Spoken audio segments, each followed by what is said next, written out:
Hello प्यारे बच्चों, तो कैसे हैं आप लोग। आशा करता हूं कि आप सभी जो है बिहार बोर्ड 2027 एग्जाम की तैयारी बेहतर तरीके से कर रहे होंगे।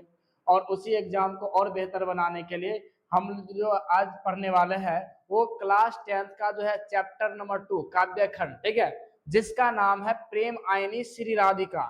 आप इस वीडियो के अंत तक रहिए और आपको एक एक चीज जो है नहीं समझ में आएगा तो आप वीडियो को जो है एक बार डिसलाइक कर दीजिएगा, ठीक है।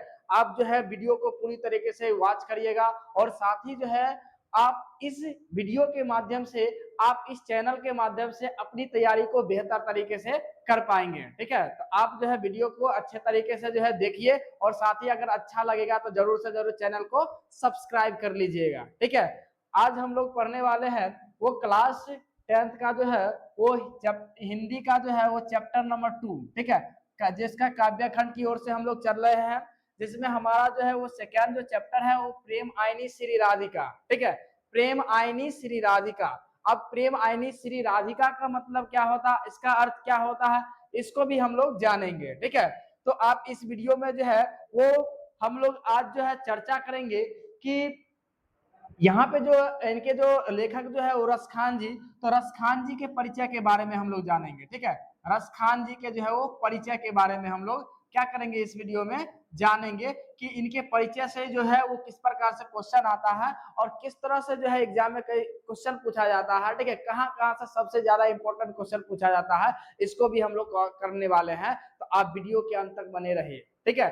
आज हम लोग जो है सबसे पहले आप देख रहे होंगे कि यहाँ पे जो है रस खान जी के पूरे परिचय लिखा है, ठीक है। सबसे पहला आपसे क्वेश्चन पूछता है कि रस खान का यानी सॉरी प्रेम आयनी श्री राधिका, ठीक है, इनके लेखक कौन है, तो आप याद रखिएगा रस खान जी, ठीक है।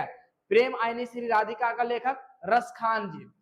अब रस खान जी याद रखेगा कि अगर आपसे एग्जाम में पूछता है लेखक, ठीक है, कि प्रेम आयनी श्री राधिका का लेखक कौन है, ठीक है, और फिर ये भी कई बार क्वेश्चन पूछ दिया जाता है इनका दूसरा जो पद है, यानी दूसरा जो बोल सकते हैं उसको क्या, जैसे सवैया बोल सकते हैं, ठीक है। तो वो सवैया जो दूसरा जो है वो करिल के कुंजन ऊपर बारो, ये भी उनका भी रचनाकार जो है वो सॉरी रस खान जी है, ठीक है। तो देखिए यहाँ पे सबसे पहले पूछता है कि लेखक, तो याद रखेगा आपको जो है रस खान जी, ठीक है।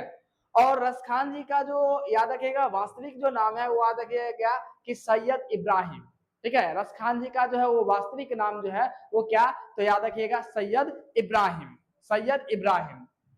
उसके बाद जो अगर इनकी काल की बात करें, ठीक है, तो याद रखिए ये भक्ति काल के हैं, ठीक है। कौन से काल के, भक्ति काल के 16वीं शताब्दी के, ठीक है। क्योंकि यहाँ पे 1548 के यानी 1500 जो है 48 के आसपास इनका जन्म हुआ था, ठीक है। तो यहाँ पे याद रखिएगा कि रस खान जी जो है वो किस काल के कवि, तो याद रखिए भक्ति काल के, ठीक है, क्योंकि एक बहुत कृष्ण भगवान के बहुत बड़े भक्त थे, ठीक है।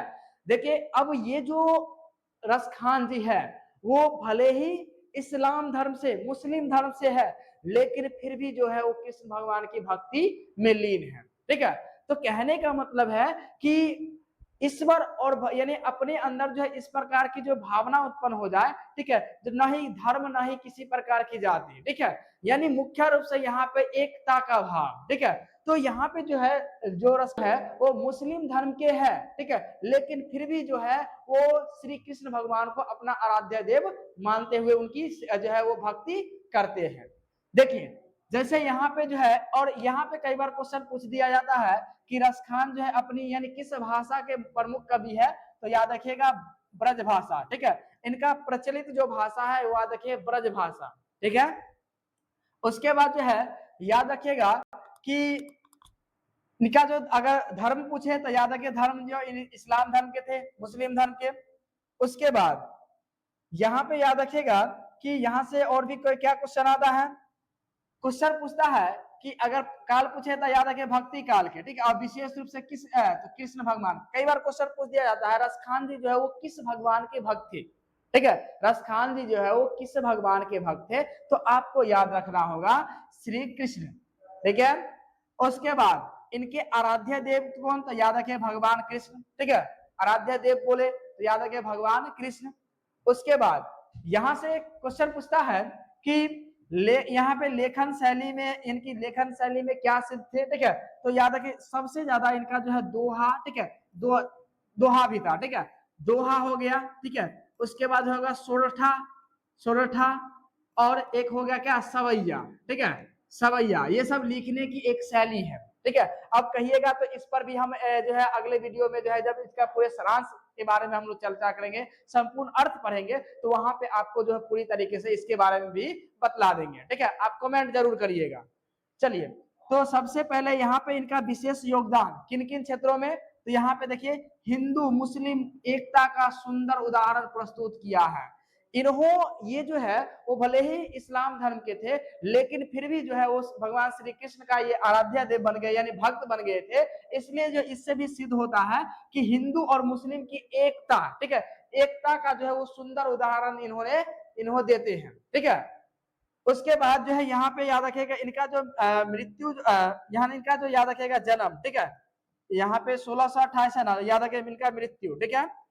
तो यहाँ पे याद रखिए इनका मृत्यु जो हुआ था वो 1628 ईस्वी में, और इनके जन्म की बात करें तो याद रखिए 1548 ईस्वी में इनका जन्म हुआ था, ठीक है। यहाँ तक आप सभी को समझ में आ रहा है? क्योंकि यहाँ पे आप जब क्लास 10th का जो बुक निकालिएगा तो वहां पे आपको इनके जन्म के बारे में दिया ही नहीं है, ठीक है।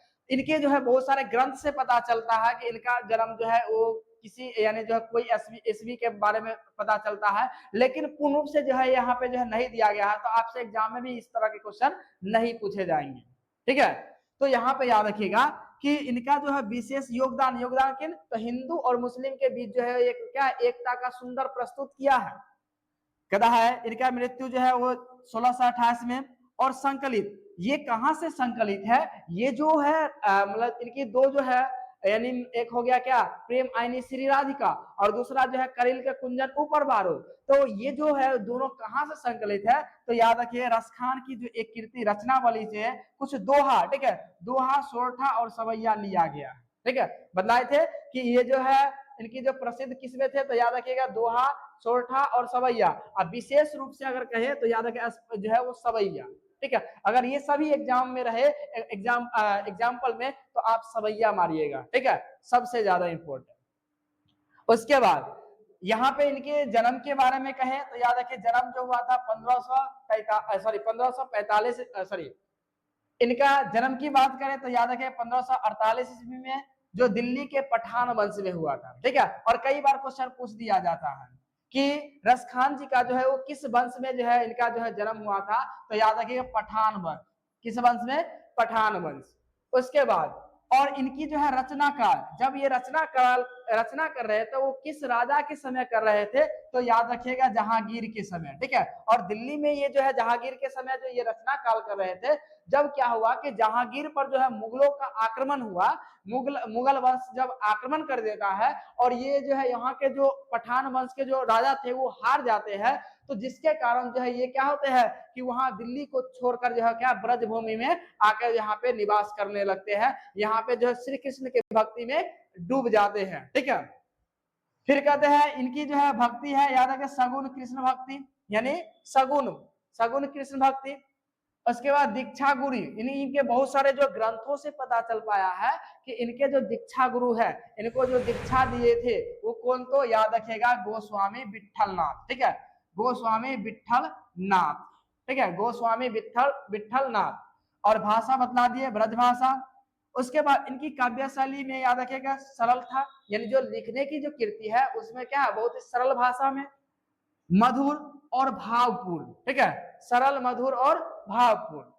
उसके बाद यहाँ पे ये तो याद रखिएगा आप हमेशा, ठीक है, कि जब इनकी रचनाओं को, ठीक है, जब इनकी रचनाओं को जब भारतेंदु हरिश्चंद्र जब इनकी रचनाओं को पढ़ते हैं, जब इनको रचनाओं के बारे में जब पूरे भाव को समझते हैं, तब वो क्या कहते हैं इनको कि इन मुसलमान हरिजन पे हिंदू कोटि वारिये, ठीक है, इन मुसलमान हरिजन पे हिंदू कोटि वारिये। कहने का मतलब है कि ये जो हरिजन है, ये मुसलमान हरिजन व्यक्ति जो है रसखान जी जो है वो बड़े बड़े हिंदू कवियों का कान काट देते हैं, ठीक है, क्योंकि इनकी रचनाओं में इस प्रकार का भाव था, इस प्रकार से जो है वो वेदना था, इस प्रकार का जो है वो विचार था, ठीक है। जिसके कारण जो है वो इसके बड़े बड़े जो है कवियों, जो बड़े बड़े कवियों में नाम जाने जाते हैं, उनका भी जो है वो पीछे छोड़ देते हैं, उनके जो है कान काट देते हैं। कहने का मतलब है कि उनसे उनके जैसे ही श्रेष्ठ काव्य की रचना करते थे। ठीक है, तो यहाँ पे आपने पढ़ा कि रसखान जी के पूरे परिचय के बारे में। ठीक है, हमने क्या क्या पढ़ा? पहला पढ़ा कि लेखक का जन्म, सॉरी, लेखक का जन्म अब कब हुआ था? देखिएगा 1548 में। किस वंश में? तो दिल्ली, पठान वंश में। और कहाँ हुआ था? तो दिल्ली। उसके बाद पूछेगा वास्तविक नाम क्या है? तो याद रखे सैयद इब्राहिम। उसके बाद जो है इनके काल के बारे में कहा जाए तो याद रखे भक्ति काल। और भाषा की बात करें तो याद रखे ब्रज भाषा। और धर्म की बात करें तो मुस्लिम धर्म। ठीक है, उसके बाद जो है कि काल की बात करें तो भक्ति काल, और विशेष रूप से कृष्ण भक्ति। ठीक है, भक्ति काल, लेकिन विशेष रूप से किस तो यानी कृष्ण भक्ति। उसके बाद जो आराध्य देव कौन थे? तो याद रखे भगवान कृष्ण। और इनकी काव्य शैली की बात करें तो याद रखे सरल थी भाषा, यानी सरल भाषा, मधुर और भावपूर्ण। ठीक है, ब्रज भाषा। और इनके दीक्षा गुरु याद रखिएगा हमेशा गोस्वामी विठलनाथ। और भक्ति जो है वो सगुन भक्ति धारा। इनके रचना काल किसके समय था? तो जहांगीर के समय।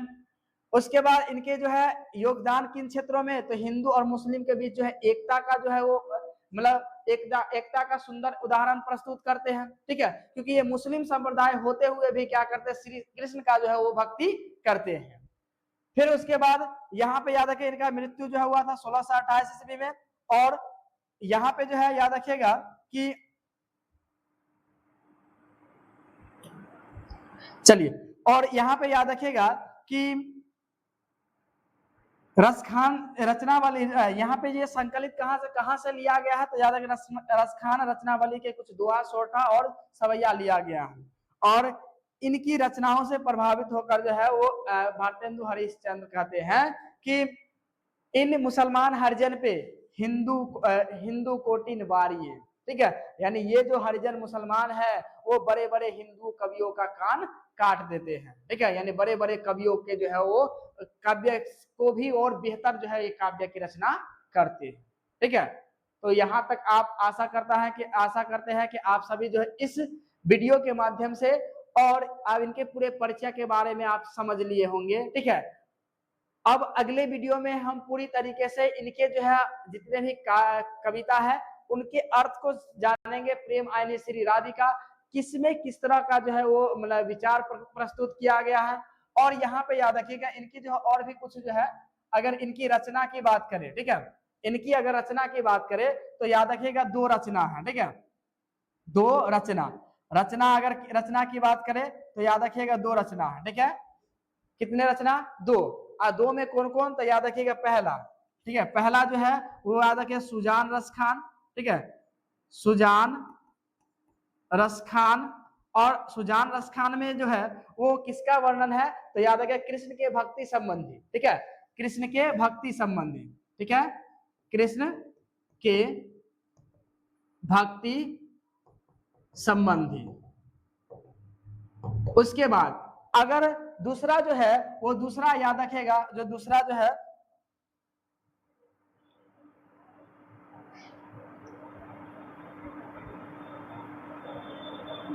चलिए यहाँ पे याद रखेगा कि अगर दूसरा आपसे पूछेगा, यहाँ पे 2 इनकी कृति है, 2 में अभी बतला दिया। ठीक है, एक जो है वो याद रखेगा सुजान रसखान, सुजान रसखान। और दूसरा जो है प्रेम वाटिका। प्रेम वाटिका। प्रेम वाटिका में याद रखेगा कि यहाँ पे जो है वो प्रेम संबंधी वर्णन किया गया है। ठीक है, प्रेम संबंधी वर्णन किया गया है। उसके बाद और सुजान रसखान में जो है यहाँ पे याद रखेगा किसके बारे में? तो याद रखेगा कि कृष्ण के भक्ति संबंधी। ठीक है, कृष्ण के भक्ति संबंधित। ठीक है, चलिए, तो यहाँ तक आशा करता है कि आप सभी जो इस पूरी वीडियो को अच्छे तरीके से पढ़ लिए होंगे, अच्छे तरीके से समझ लिए होंगे, और आप एक बार कॉपी में जरूर एक बार नोट कर लिए होंगे। ठीक है, तो आज के लिए इतना ही, मिलते हैं अगले क्लास में। तब तक के लिए जय हिंद, जय भारत।